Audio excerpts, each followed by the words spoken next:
OP Television. God is working. Christo Gidie no mwachi no eno na obeba be ye onyankopon ba. 10 verse 9 and 10 no. Romans chapter 10 verse 9 to 10. Verse 9. That if you confess with your mouth Jesus is Lord and believe in your heart that God raised him from the dead, you will be saved. Verse 10. For it is with your heart that you believe and are justified, and it is with your mouth that you confess and are saved. Amen. Amen. I say, Nasa what they were no parimu kase, Yesu ni Erade. Now what the Wakuma Gidi say when Yankupon and Yanewo Efria Ufu Mua, or Beja Wonkwa.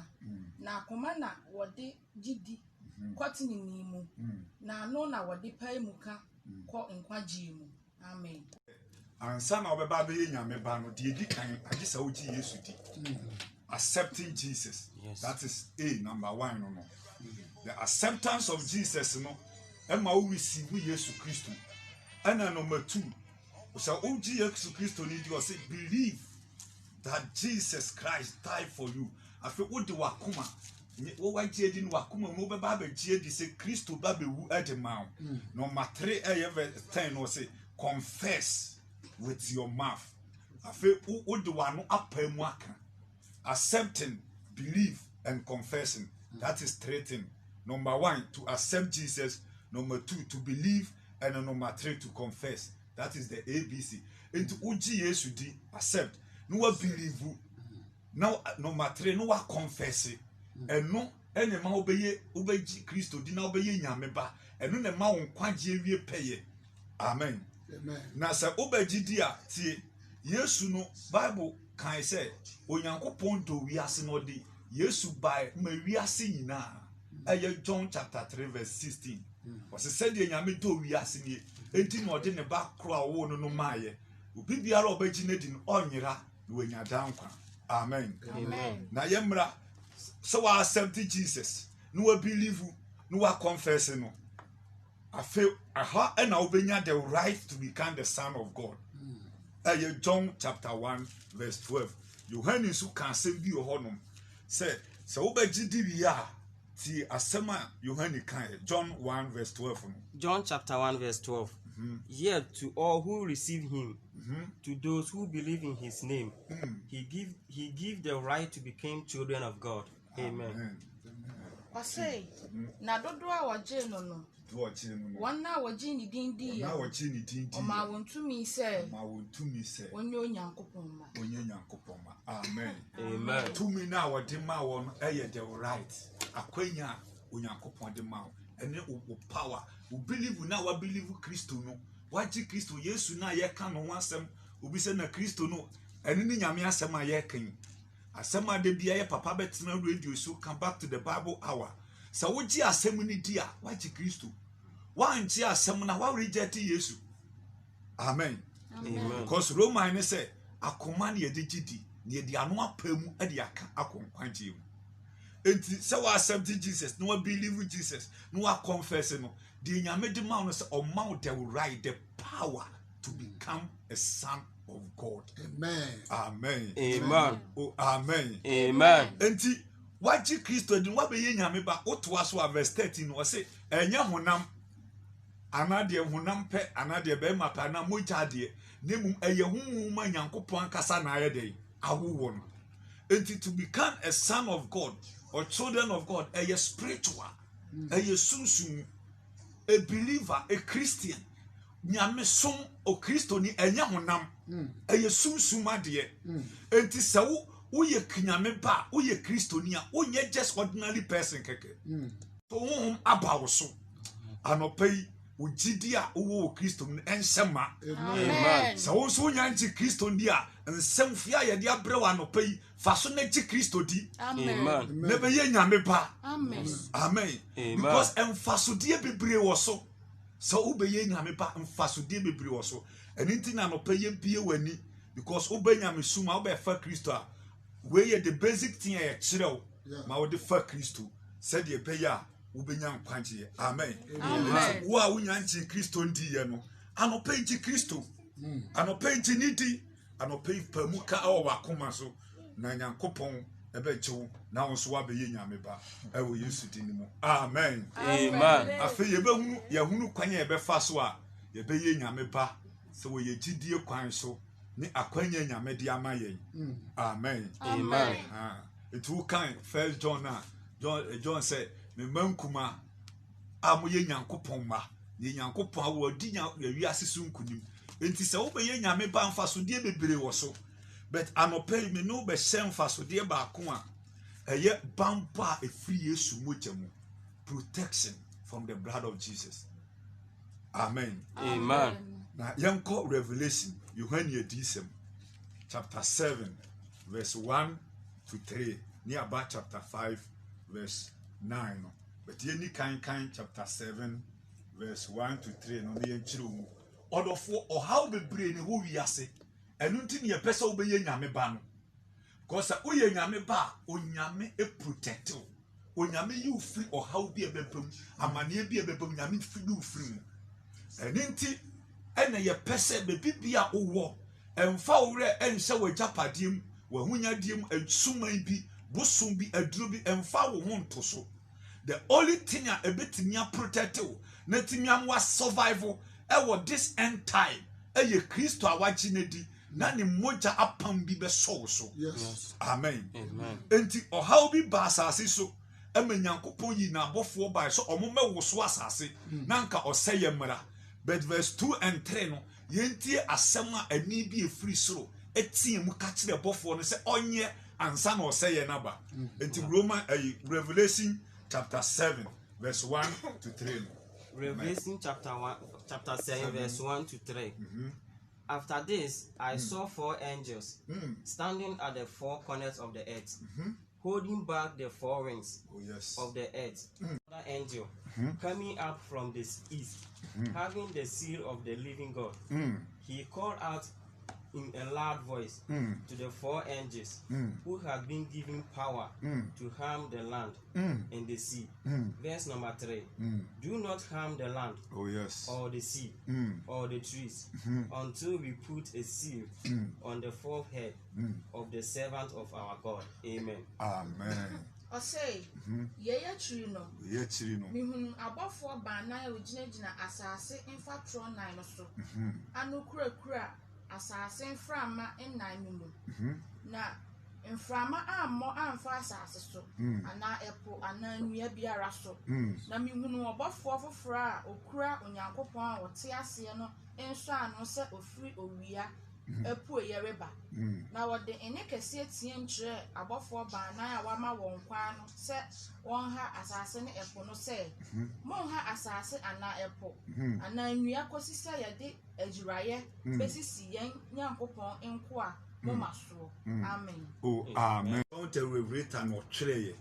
Amen. Amen. Ɔtwerɛ fa awieyɛ brɛ ɔhaw ne amania ɛbɛba ɛne ne ebesisi wɔ asase so. Eti na me kan free verse 1 no. Ɔkyerɛ asase bɔbea ne ne yɔbea. Enti wokɔ science mu a yɛ mo frɛ sɛ the big bang asase. Amen. Enti asase wɔ esinsuo so. Amen. Na Yohane di for some ɛkyerɛ yɛn sɛ abɔfoɔ ɛnan bi wɔ hɔ ɔmo kutakuta asase no nso ano nan mu.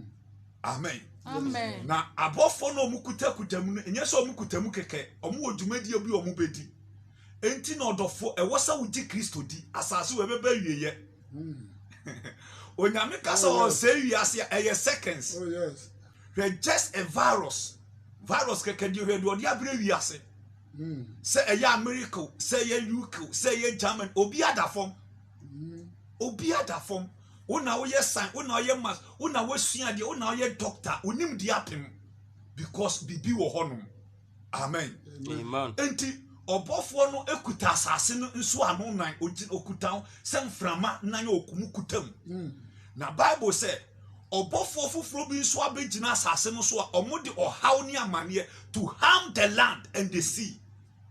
Tio virus ye ba ye wo study ɔmo se sea flu ebi se fria bi se fria tie ɔyɛ ɔhaw a aba asase so eyo hawa aba wiase this end time. Amen. Amen. Na okachire obofo ne kachire omo a abofo no omo nso kuta ohaw na omo de besei asase ene epo ani mu abode ewom ni se mamon sei asase nansa because onyankopon ko bi onyame servant bi wa asase no so.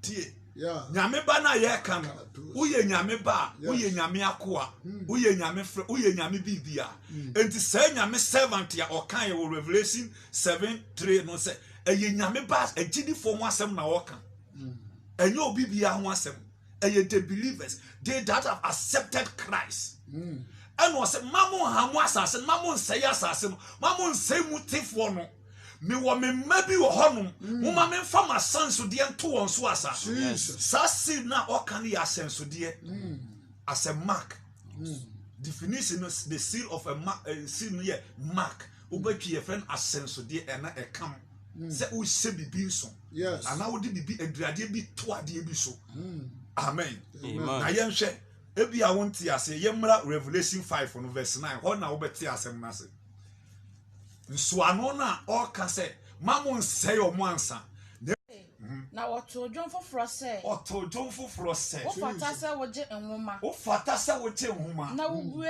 ne ne nso ano na wo bie ene ne nsuano no efi se wakum efri se wa ye de wakum na wode umoja ato yen ama onyankopon wode umoja atoye ama onyankopon wan asem na wokan Kristo nsuano na okan ye ewo chapter 7 verse 3 no afa o kire nsuano no yo sese obie nsuano no esansuano na wose mamon sey asase no na me bie nsuano me de asensudie bi ato me maso no na eye Kristo nsuano a obewu asanwia no so ni moja na ohie guye no sansuano no wasem na oka wose mamon sey asase no mamon sey ase efisa me wo me mabi wo ho you are me maybe or my men fans one no de once one men fan to omo so ansa. Yes. Anope sa obeji Kristo adia. Yes mocha ne so ano na beto wo so wate. Emfa oni virus wa aba. Emfa oni ohawa aba. Emfa oni owu a ekoso. O titi ni Kristo ni onyame ba. Onyame so anu bi ta wo so. Na ni Kristo Yesu. O si otonwum foforo bi se. Yeah. Obia atu virus nyum corona nyum but yagidi for the yebeto nyum foforo anyuma yebeto ni say Yesu owu amaye Yes Lord virus ekukum profa nya sa nyum no na yebeto ye wa nsuano foforo bi ye Yesu nsuano Jesus o se sansuano no ma me fa to me ma no so ma mo nsey asase nansa ma mo mo asase ne nsey asase nansa ne mo me fa sansuano no to me ma no so Jesus Christ na vibe no o chiri mus eye Yesu moja Amen okunu no Amen o de sam moja no o de aseye nso o de atoye o de pay price e wa foriboti ano so e de amaye said the last week 2 weeks near Papa Church near very powerful mo amutie Wednesday night ni bia no the altar moja Yesu moja e kasa wa foriboti ano so it was powerful mercy Amen tie sa pam no sa altar no moja no eno ni Yesu moja e kasa maye eno na age ye number 1 boboso maye wanwan wo se odi moja na toye odi age ye odi aseye nso everyday be mu Yes say wo fata efi se wakum na wode umoja ato yen ama onyankopon every imusua number 1 from family abusia udum background and found ye abusia wom the mark of the blood of Jesus enti ye free abusia chichirem enti o how bia ba abusiam abawiase afeti abusia ma abusia boyenya but Yesu motan abeto ya ede free abusiam number 2 ne okasa ne kasa be na oka trouble be na wo free mu Yes Lord mocha no ensoano mocha na ye Kristo mocha no a wa be ye nyame ba onfa we ye onfa so die o benefit wo se wa beto wa free kasa okam ne enkrofo ani enkrofo ne amanyina mu ka amen kase fa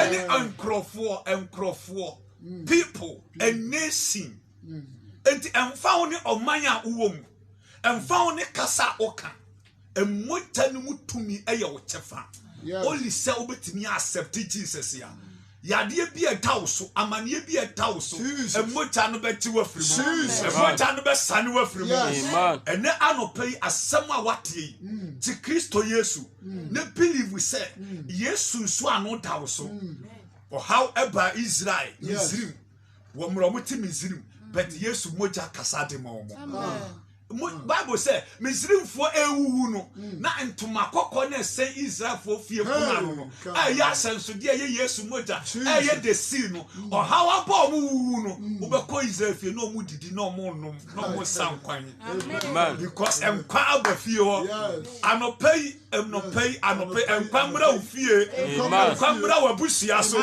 Kristo ente wo ne wabusia nkwa asenso de na kasama mo ewo Yesu Kristo dinimu amen. Amen. Also for assembly, I know your thing, Order for your culture will say, and when you ought to be about fear. This is the powerful word and powerful message. A free techimai. As summer, I know you do. Or say, enquire about fear. Say, you be a Christian, you be a Yameba, you be a Yameba, you be a Yameba, say ABC. Send ye na ye nim say.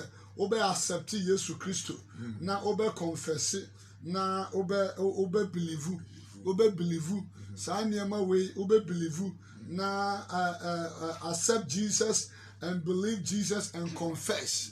Hallelujah. Amen. Na fe wa be ye nyame ba eno na sa niema we nyina tumi ye adwuma ema wo anopai ye nkasa nche ebia obi so ofi ode na adwen be ba because na ye ncheche purely teaching we ye teaching eye de afrafra bia enim ebia no pai wonnim Kristo no ma me no mfa Kristo kura ansa na ye bia homa na tum ana se you de ma ye bia homa na kura ntum na fo wadwen bra na ti bia se kura because how beji Kristo dia niema miensa enan eye mfasode ema se moja no to frɛ busua mu moja no ehya nso free elisen kasa hodo mu esa ebo ho ban efri aman ne ato aman coronavirus eye aman how ato ye ana pa betumi aba number no so 0559 045 959 obetumi aba line so 024 0204 ye ewa abrabom eno ne ye de abrawo no ana pa wo so betumi aba line so 0204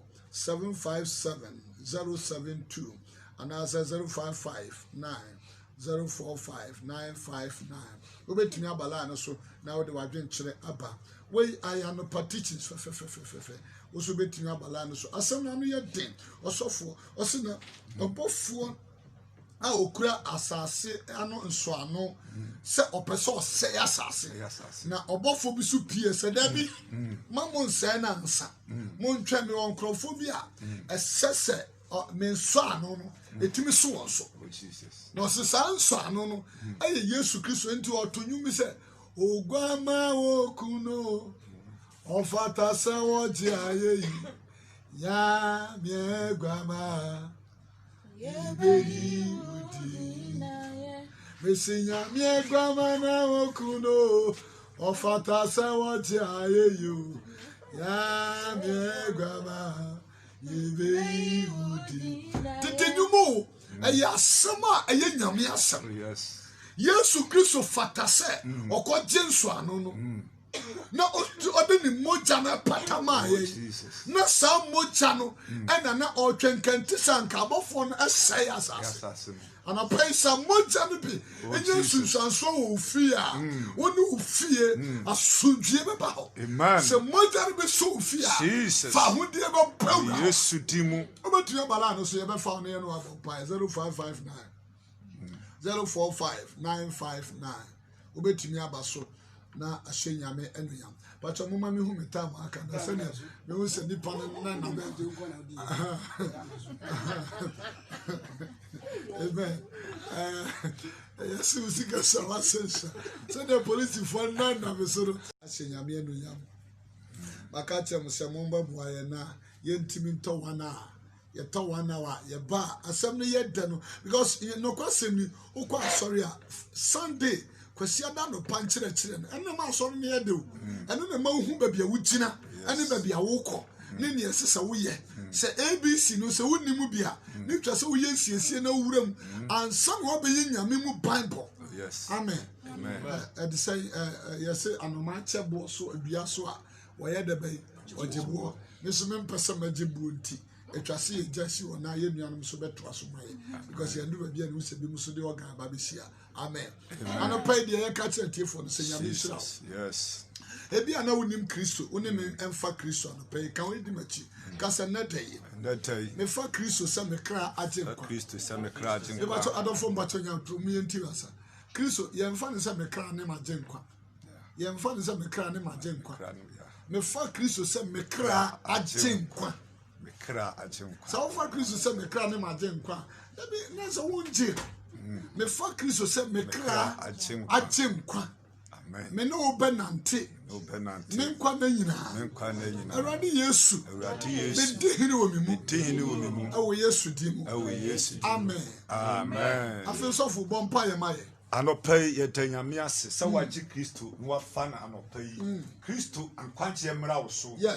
nkwagyeɛ mmra wo fie asomdwe mmra wo fie obi bi a wogyee kristo anɔpa yi yɛde yesu mogya yɛ nsoano de ama wo sɛ wo nkwagyeɛ awie pɛyɛ afei awurade yɛde ɔman hyɛ wo nsa yɛde bonoman ahafo ɛhyɛ wo nsa awurade yɛde nkwantaman ɛhyɛ wo nsa yɛde yɛtiefoɔ back to the bible hour obi biara hyɛ wo nsa sɛ awurade nkwagyeɛ nyɛ obi biara dea na ɔwɔ ɔhaw amanneɛ bi anɔpa yi gye ne firi mu awurade bosom yi kɔ awieyɛ yɛkɔwura bosom yɛ ɛtɔ so nsia mu awurade hyira wo ma ɔhaw a ɛwɔ bosom a ɛba mu yɛde wotumi atua fa ne nyinaa so srɛ w'asomdwe ne wo hyira de ama obi biara ɛwɔ yesu kristo din mu ɛpagya fidi kɛseɛ hyɛ wo nsa sɛ awurade hyira fidua yi mu ne hyira mu adwumayɛfoɔ nyinara ɛwɔ yesu din mu amen fɛ mo nkyerɛkyerɛ adɔfoɔ wawa Bowing hearts is all we've come to do.